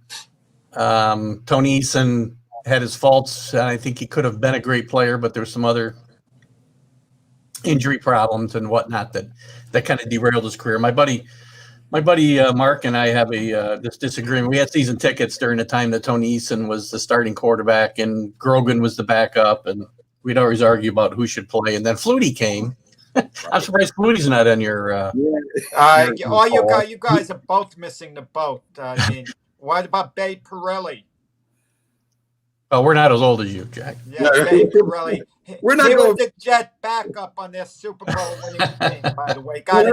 We're talking about the New England Patriots, and you know, I went far back as I could with the Boston Patriots with Jim Plunkett when he was Rookie of the Year, and of course he went on and won a couple Super Bowls with the Raiders. So you said it's not cut and dry. You've got the Eason. Who would be your pick? You said probably Bledsoe. You think Jim Plunkett in his prime could have been a good choice? In his prime, yeah. Plunkett that played for the Raiders. The Oakland Raiders, Jim Plunkett, maybe not the New England Patriot, because he was beaten to a pulp with the Patriots. Unfortunately, very true. Yeah. But of course, he would be on a different team because he would be in a Super Bowl. He wouldn't be in that Patriot team. So I mean, I thought it was interesting. I thought Plunkett, because he won a couple of Super Bowls, would have been a little bit higher than Eason and maybe even a little higher than Grogan. And of course, he won one more than Bledsoe. So I just wanted to see what the fans' reaction would be. And of course, some fans may not even remember that Jim Plunkett was a quarterback. Yeah. I would have a tough choice between Bledsoe and Grogan, to be honest with you. I love Steve Grogan. A lot of fans did. He was a warrior, that's for sure. If nothing else, that man was a warrior. I mean, tough guy, man. Yeah, he was. He really was. So let's get to the two games the Patriots played. You look like giant killers when you went out and you destroyed the Chargers. And of course, the Chargers are not as good as the Rams, and we found that out. What was the difference? What was the difference, Keith? I mean, there was really no difference in the play calling except you went up against a better team. Yeah, there was a little difference. I mean, last Sunday, they were. Maybe there's not as much difference as I think there was, but there was more motion. There was more of this almost a triple option threat that the run pass option that everybody's running. It's funny. I think Linda put an article up the other day, which kind of is funny because one of the reasons the Patriots are where they are is the fact that they don't have a guy who can stand in the pocket and throw the football. In my mind, it's very apparent the Patriots have no interest in Cam throwing a football, especially in the red zone. I mean, I don't know. I don't think he threw the ball maybe one time in the red zone last night. And they just kept running these Auburn plays that they put in the playbook that Cam ran at Auburn. And you know what? You can beat the Chargers that way, obviously. And they did very well because I think they caught the Chargers by surprise, number one. But the Rams are a much better coach team, Anthony Lynn's not coaching this team, and they're a better defense. That defensive front is tremendous, and they stopped the run. They couldn't run those option plays that they were running last week. I was all excited. I thought, hey, we found something here until we played a real football team. Yeah, I mean, you can only run that quarterback draw so many times. I mean, oh my gosh. I mean, I was watching the game and I saw him stand back there and I said, quarterback draw. I called it before he did it. And, run towards the light. Remember the Tim Tebow play they used to do? Because, of course, Tim Tebow was, a lot like Cam Newton. He ran with the ball, big guy. And, he would run up to the line and just do a jump pass or something over the middle and catch him napping. I mean, there was no – I didn't see – I don't know if – I didn't see the whole game. I didn't see any reverses. I didn't see any imagination at all to try to get something going. I mean, they did run really well at one time during the game with power football, but eventually they're going to stop that too. You've got to have something else besides, a power running game, unless you're the Titans, to really control a game. And I saw no imagination at all. You got to throw the football today. I mean, this running RPO thing gets you so far. At the end of the day, though, you got to be competent at throwing the football, and they just are not. 16 times he threw the ball last night. Yeah. He only threw for 69 yards in a 45-0 victory last week. Right. Averaged 3 yards an attempt. That's not getting it done in the NFL today. Any day, actually. Very much so. Well, the Ram defense really attacked Cam Newton. I mean, yesterday, that was the plan, to go after him, be very aggressive. And they were banking on, him not being able to make quick decisions thrown to receivers. Yeah, and it turns out it was a great plan because, that's the way to attack Cam. Again, when we don't have the weapons. N'Keal Harry's invisible. Yeah. Such a disappointment. Jacoby Myers is now disappeared after really having a good stretch of games.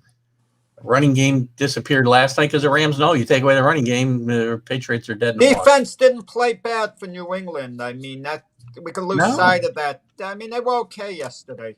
Yeah, they gave up an offensive touchdown, on the pass interception. Goff, played. Goff is.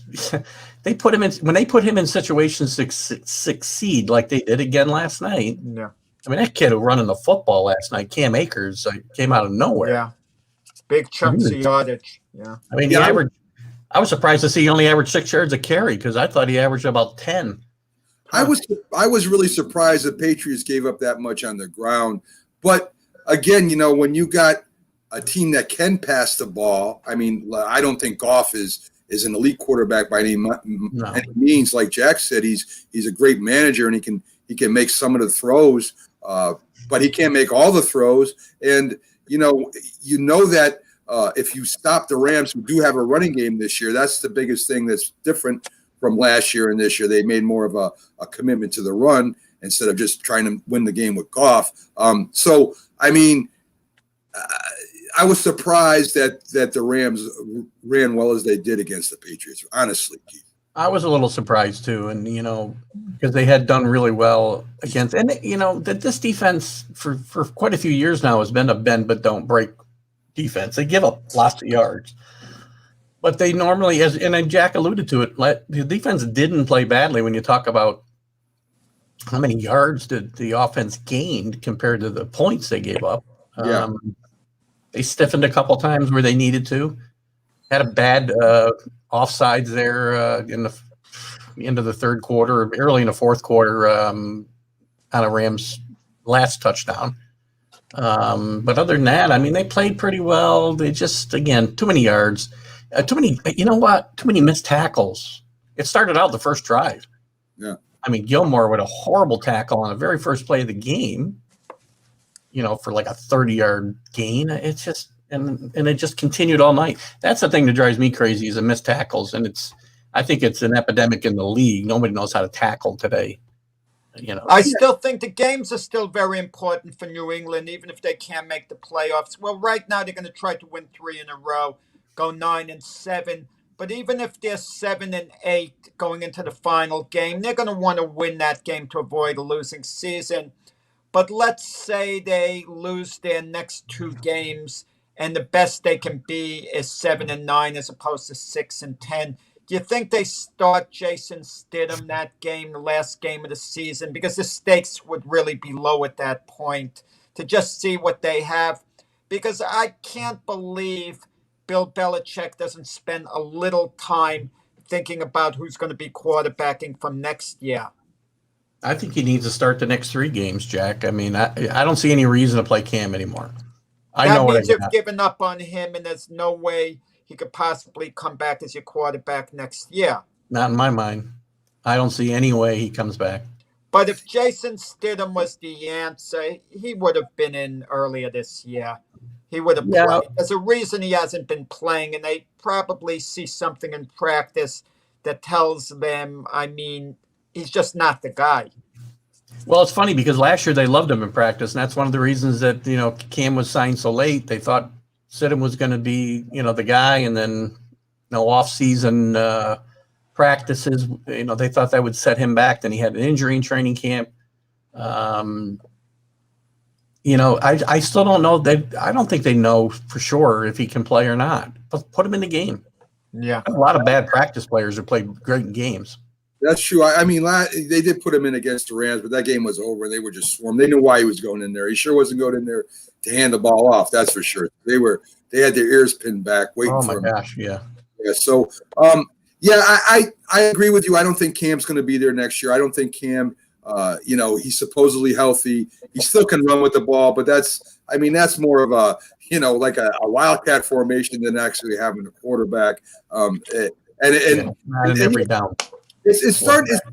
I think it's going to come back to haunt the Patriots a little bit. Not going out and maybe getting some, free agent wide receivers and maybe a good quarterback. I mean, Andy Dalton might have fit in there just well for you guys. I mean, he's an accurate quarterback, and maybe he could have made something happen there. I mean, I really thought the New England Patriots were going to go after Dalton when he became available instead of being a backup at Dallas. It's funny, early in the show, Keith, I said both Dallas and the Patriots would have been better served had Cam Newton been the Cowboy quarterback. He has a backup. He would have had a lot more mobility at this point than Andy Dalton. He would have helped the Cowboys more, I think, than Dalton has. And Dalton would have helped New England more than Cam has.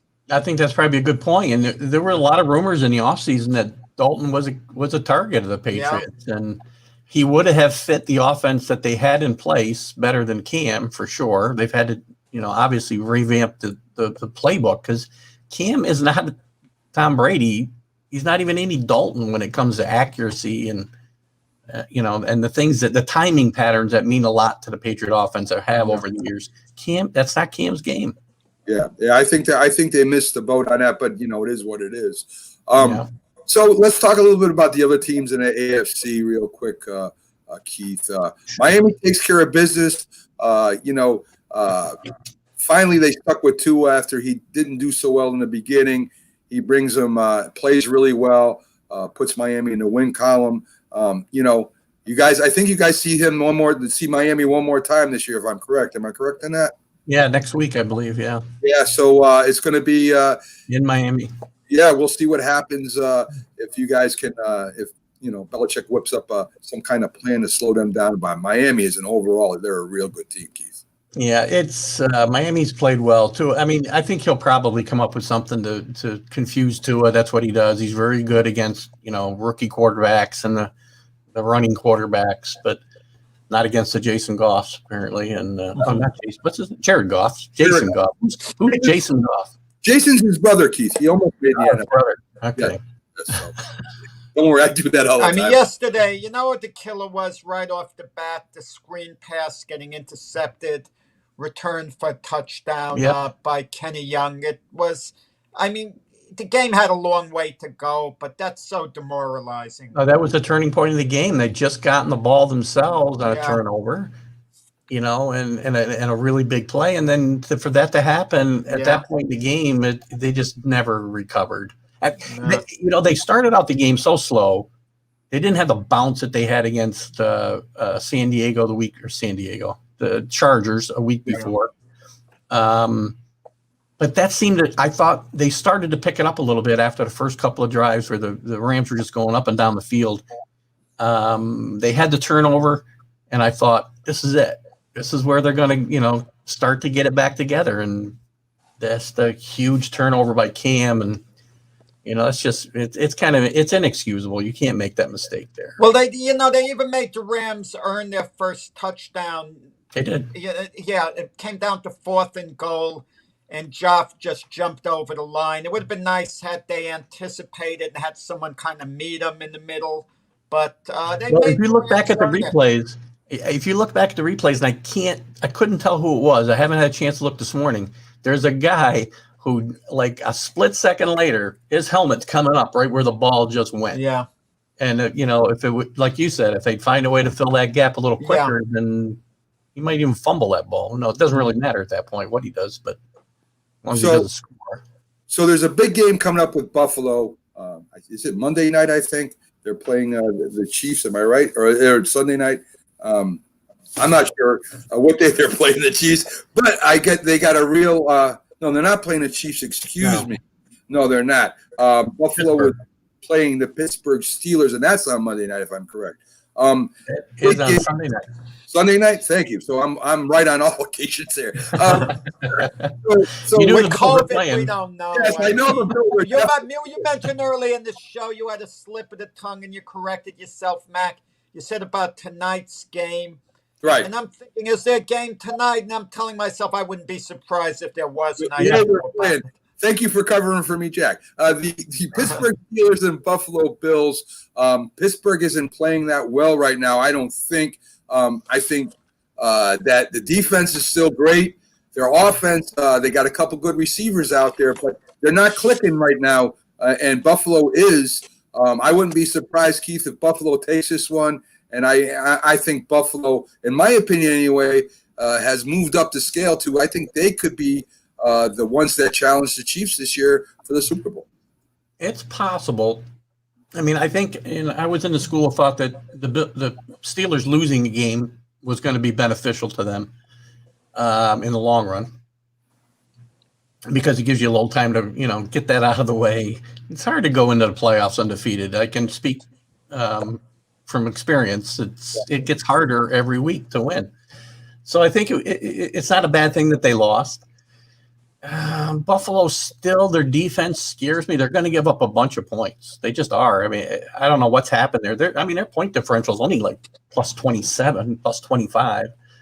Steelers are in the mid hundreds. And the Dolphins are almost 100. So, definitely, I still think it's the Steelers or the Chiefs. But the Bills have got to be, they're going to be reckoned with. But I know you hate to say it, Keith. I know you hate to say it. It's hard for me to get there.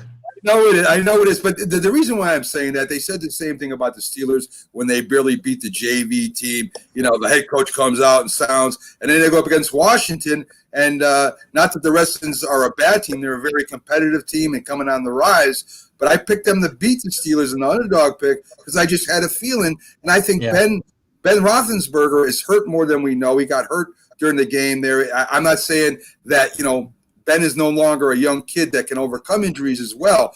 But their running game has disappeared a little bit. They're depending on Ben a lot.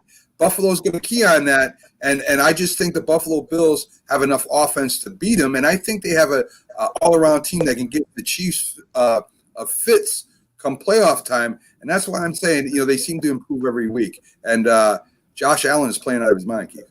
Yeah, Josh Allen is playing great. The their offense is really, really good. I'm not going to say anything bad about them. I mean, they're right up there with the top scoring teams in the league. But I think it'll be a shootout, and it might be who gets the ball last in that game. And same thing against the Chiefs if they come up against the Chiefs at some point.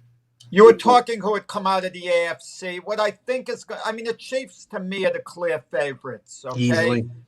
I know the Steelers are held in high regard, but if the Steelers lose to the Bills this week, their stock is going to plummet in that regard. What I think is going to happen, and I have no idea which team it's going to be, one team's going to go on kind of this magical ride, the way Tennessee seemed to be going last year. Maybe it's Indianapolis. Maybe it's going to be Miami. Someone I don't think we can pinpoint right now. But one of the teams is going to kind of surprise us a bit. Maybe it'll be Tennessee again. Maybe it'll be Buffalo. But someone's going to be playing extra well. So I think it'll come down between that X Factor team and the Chiefs, who's going to come out of the AFC. Well, the point there is they're going to run into the Chiefs, and the Chiefs to me are the prohibitive favorite in the AFC. They just, until somebody beats them when it mattered, to me they're the team to beat. I definitely agree with that. One more team we got to cover, and that's the New York Jets. Who? The New York Jets, who are not playing that well this year. Are they still in the NFL? Hey, Bill Cowher's the new rumor. So yes, it is. Listen, the last play of the game, a lot of they did it all out, called it zero blitz. They send everybody and leave the defensive backs one-on-one. There's three backs. It's basically a cover three on the three receivers. They did have a middle linebacker kind of running around the line. I don't know what he was doing up there, but they sent everybody. And Derek Carr is good enough to make a throw like that. I mean, he's had a pretty good year to make a throw to beat the deep defender. Why they didn't put everybody by the goal line? I mean, I don't understand that. Now, of course, the defensive coordinator gets fired, but that play goes through the head coach's headset when it's called, and he still has the last say on the field. So, I mean, why wasn't Adam Gase fired right along with him? Well, that's exactly what I think. I mean, I'm not a conspiracy theory kind of guy. I don't think teams they don't tank overtly like that. But if you were going to tank and lose a game on purpose, that's exactly how you draw up to do it. There's not a team in the league in that position that would have played that defense 2 plays in a row, not just the last play. If you remember the play before it, he had a guy wide open and missed him. Yeah. So 2 plays in a row, he does the same thing. But no, they didn't blitz on that play the play before. No, but they didn't play the guys back either, like you normally would in that situation. Right. You know they're throwing the ball down towards the end zone. I agree. Yeah, they played a basic zone, and they still got behind him. And of course, that would have made me I would have went to that prevent defense after that play. I hope. That would have been who knows? Maybe Greg Williams got some nice parting gifts on the way out the door. Listen, Keith, going back to that Super Bowl game with the Giants, when the Giants went ahead and Tom Brady had that desperation throw to Randy Moss. Corey Webster got his hand in and deflected the ball, but even Tom Coughlin said he saw the ball going right into Randy Moss's hands. Yeah. So the Patriots actually put themselves in position for that miracle touchdown. I won't say Randy Moss quite got behind the receiver, but they didn't drop everyone way back. They had 2 guys on Randy Moss, basically. That's your favorite play in history that never actually became a great play, Jack. That could have been it. Well, listen, and then, no, I'm a Jet fan, but I was happy the Giants won. But the thing is, and even the Super Bowl, the second Super Bowl, the Giants won from the Patriots. They did drop everyone back in the end zone the right way. The ball got deflected. But we've seen it happen a lot of times, deflections go into the offensive team's hands. That one way and the other, the receiver comes down with the ball. That may be so. Sure. That may be so, but you don't put your team in a bad position. You always put your team in the best position to win and not. Yeah, that wasn't it. That's for sure. Right. So let's do Knicks real quick before we move on, Keith. Coach Thibodeau has a lot of praise for the young guards there, Dennis Smith and Quickly. But he also came out and said, if you're not going to work hard at practices, you can just go home. And that's the kind of coach I think the Knicks do need there right now. Yeah, I agree. And I was also not surprised, I guess, but it was interesting to read this week that he plans on, playing pretty up tempo. So we'll see. Tonight's first preseason game, so we'll see. It's more fun talking about the Knicks right now than the Patriots because the Knicks haven't lost a game yet. Not yet. Yet. But, who knows? I mean, the NBA's freaky. The sports is freaky this right now with everything going on with COVID. And you never know what's going to happen with these teams. And guys like Dennis Smith, if he's going to if he wants to be up tempo, guys like Dennis Smith, if he works hard in practice and gets a chance to be in the regular rotation, will contribute and possibly surprise us a little bit. Well, what's happened to Dennis Smith? He showed so much potential his rookie year at Dallas, and he just never followed it up. He never grew as a player. Well, because I don't think he's worked to grow as a player. I think he's stalled his own progress, and I think that's what Thibodeau's kind of getting at when he makes those comments. It's for certain guys. It's like it's for Smith. It's for I don't know, probably Frankie a little bit too. I can't say his name ever. Help me out, Mac. You're the Nicotalina.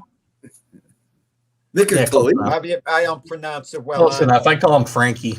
There you go. Yeah, the thing with Thibodeau, I like the hiring because he's a teacher. Yeah. He'll be good at. I feel he'll be good at developing young players. But I was disappointed when he was with the Timberwolves because they were supposed to take the next step and be an elite team to get to that point. That's how they seem to be progressing, and then it just all fell apart. Yeah, it's interesting because it seems like Towns is trying to get himself traded to the Knicks, which is kind of interesting. Wow. It really is. Yeah. With everything that went on there. I still think he's the right hire for this team. I mean, they're not going to win this year. If they can be competitive, that'd be great.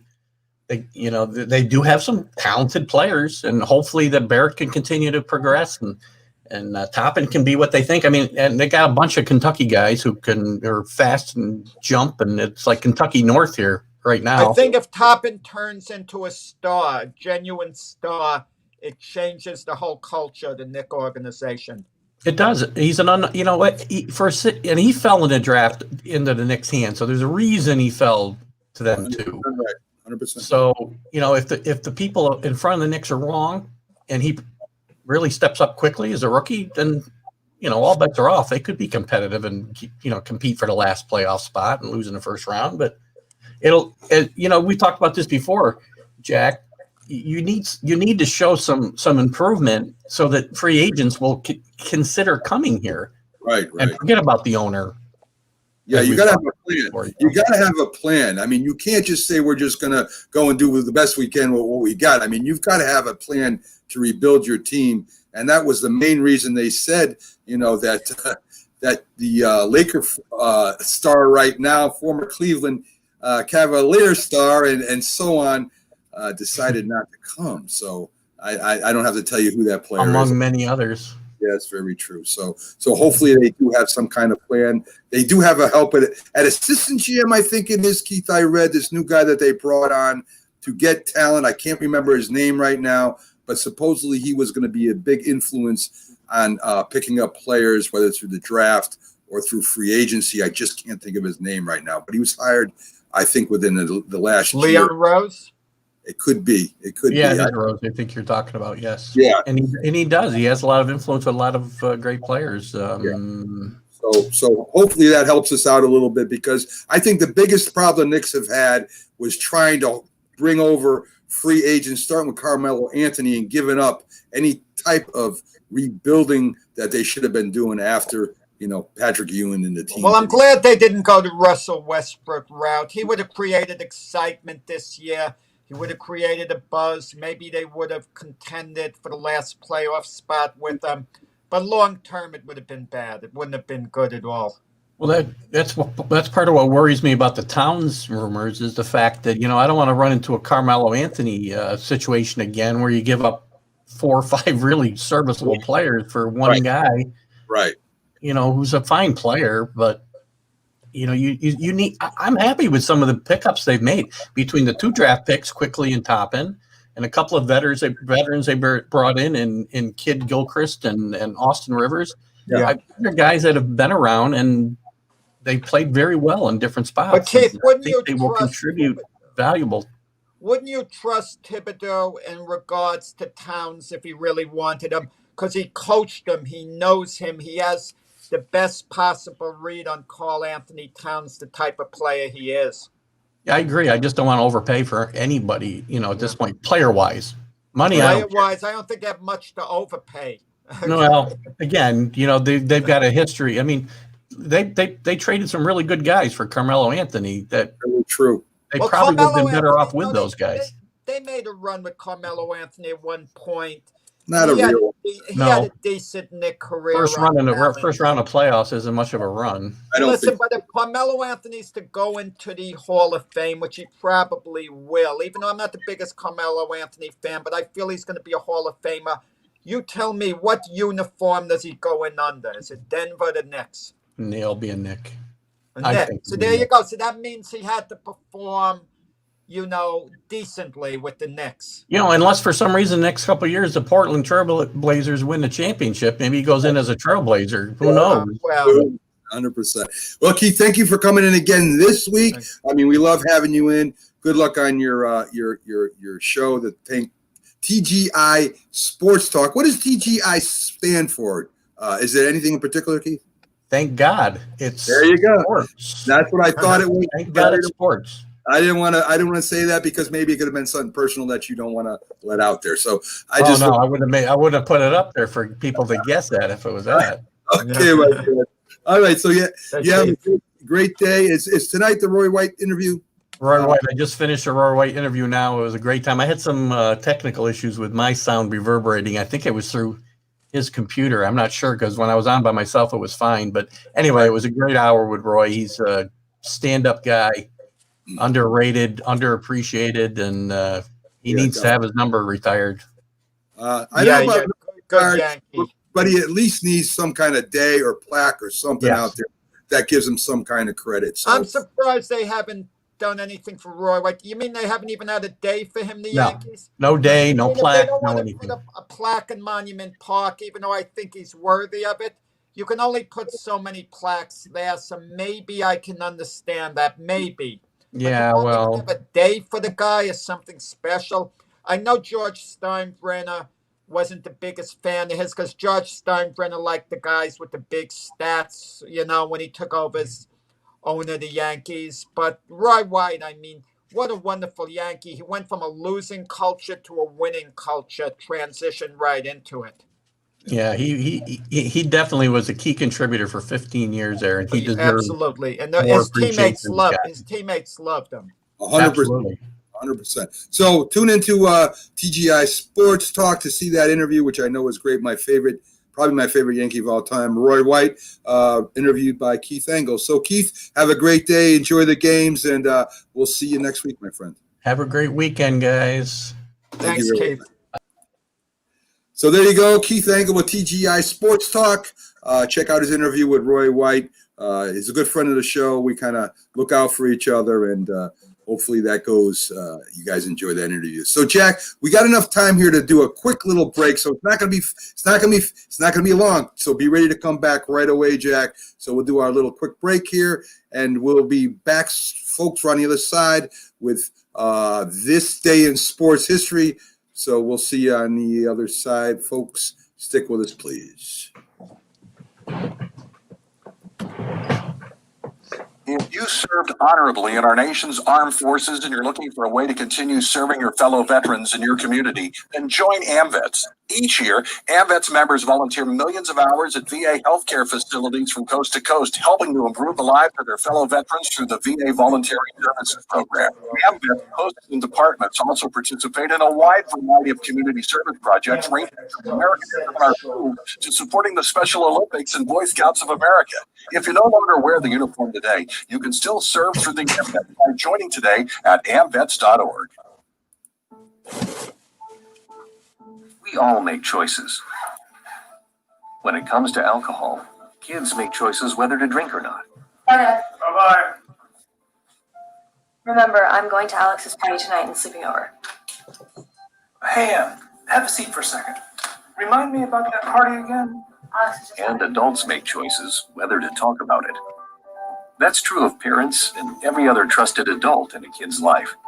Kids want to know our expectations when it comes to alcohol and other drugs. They want guidance and honest answers to their questions. And it makes a difference when the message is consistent and part of everyday conversations. So talk with your kids and help lead them on a positive path. Because when you talk, they hear you. For more information about talking with your kids about underage use of alcohol and other drugs, visit underagedrinking.samhsa.gov. If you talk and they will hear you every single time. Now we're getting killed. Yeah, well, Kyle's not here. How come? Kicked off the team. Didn't Tim play? Kyle and some other kids got caught drinking beer in the park a couple of nights ago. Really? Yeah, zero tolerance. He's out for the season. Come on, it's a first offense, right? That we know of. But why should that matter? He knew not to drink. I made it clear to Matt, that's what we expect from him. What have you said to Tim? Nothing really. You know, a lot of kids try it at this age, so. Yeah, well, a lot of kids don't try it too. I'm not saying that Matt's going to be this perfect kid, but if I don't tell him what we expect and why he shouldn't drink, how's he going to know? You think kids that age really listen? They never admit it, Bill, but they hear more than you think. Talk. They hear you. For more information about talking with kids about underage drinking, visit underagedrinking.samhsa.gov. Try.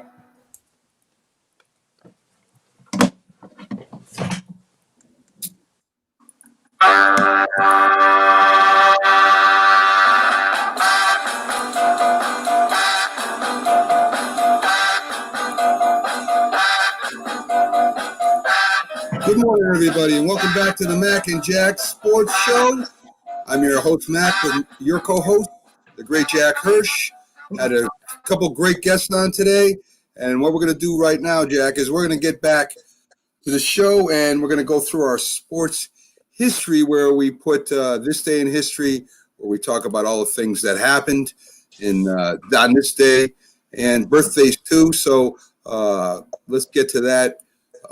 Right now, this day in sports history, in 1934, the National League votes to permit night baseball games up to 7 games per home team. That's changed a little bit now, Jack, hasn't it? Well, the Chicago Cubs were the last of the holdouts, and they really didn't want to have night games. Their owner, Phil Wrigley, believed baseball was made to be played in the day. And it became an issue when it looked like the Cubs would be going to the World Series. At that point, baseball stepped in and let them know if the Cubs were going to go to the World Series. This was in the 1980s. The games would have to be played, at night. Definitely.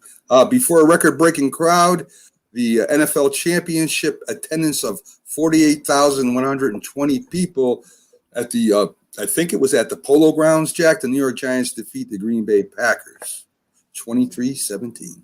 Yeah, 48,000. It doesn't sound like that much, but the Polo Grounds is a legendary stadium that's no more. But, you have these small, quaint stadiums still around, like Fenway Park, which is really a classic. Yes, I've been there a few times, Jack. It's a great ballpark. In 1951, Joe DiMaggio announces his retirement. I think if I remember correctly, he just said he wasn't playing up to what his standards were, and that's why he retired, Jack. Well, he hit 263 his last year, and for a guy with a 325 lifetime batting average, it was embarrassing to him. And also, Joe DiMaggio was one of the great defensive center fielders of all time. And Casey Stengel was playing him at first base part of the time at that point, and that was embarrassing to Joe DiMaggio. He felt, at least put me in right field, don't put me at first base. He looked at it as a demotion. Right. In 1959, the New York Yankees trade Don Larson and 3 other players to include Hank Bauer for Roger Maris and 2 other players. That is a heck of a deal. I mean, Hank Bauer was a great outfielder for the Yankees, and Don Larson was a so-so pitcher, known for the perfect game. And for the Yankees to get Roger Maris, I mean, that was a heck of a deal for them. We know the way it turned out with him. It sure was. In 1975, in another trade, Jack, the Yankees trade for Willie Randolph.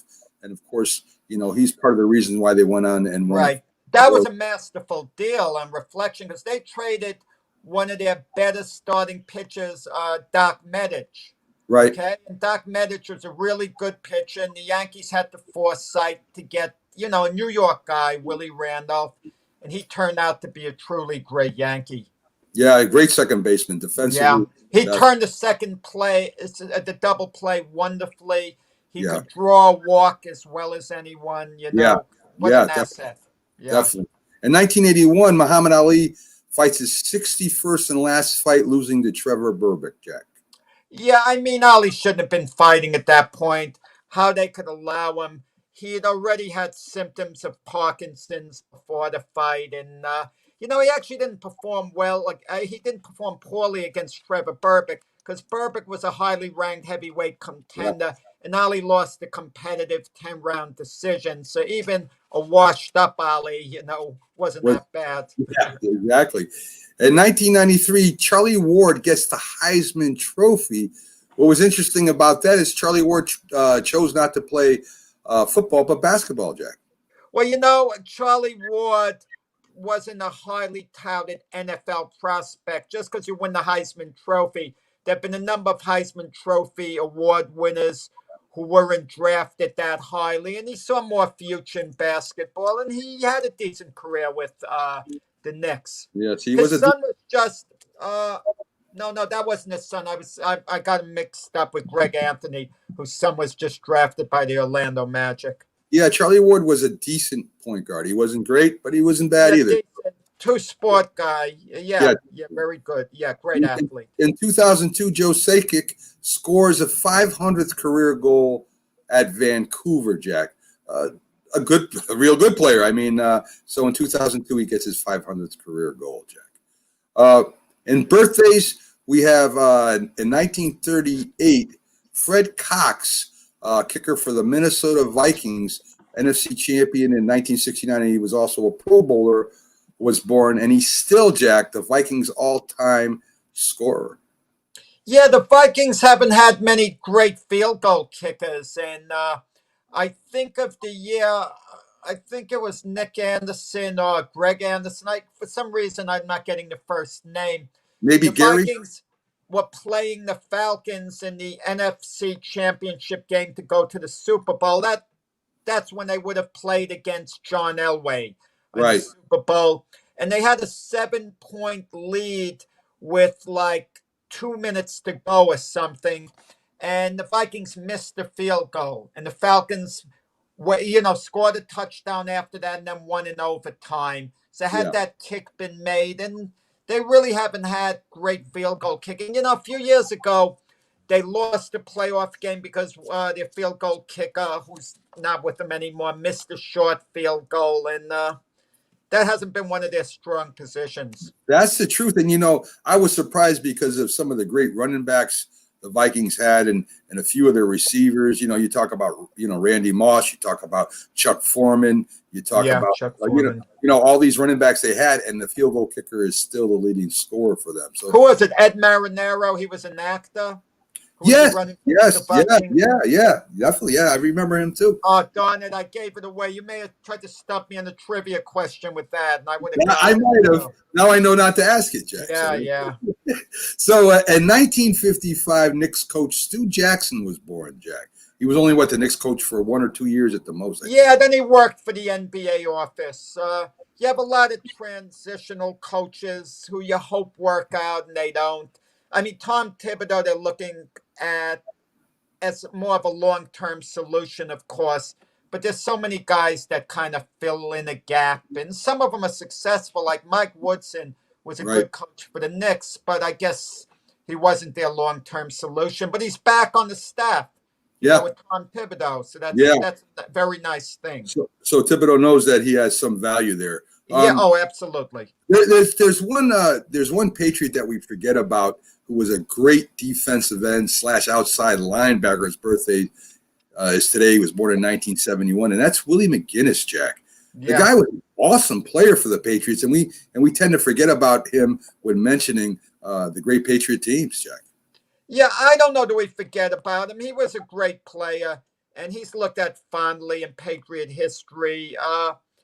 Willie McGinnis, I mean, what can you say? I mean, he was a cock to that team. You know, the Patriots, because of the 6 Super Bowl wins, it kind of spanned different eras in a sense over the 20 years. I shouldn't say eras, over the 20 years. It was kind of spread out.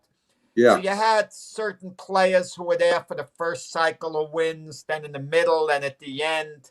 But you see, He it's always, hard to pin. Yeah, he always came up big in big games. I mean, he did. just tremendous athlete. I mean, like, we talk about the middle linebacker position, and there's one right now announcing games, and we don't talk about Ted Johnson, who was an outstanding middle linebacker for the Patriots Right.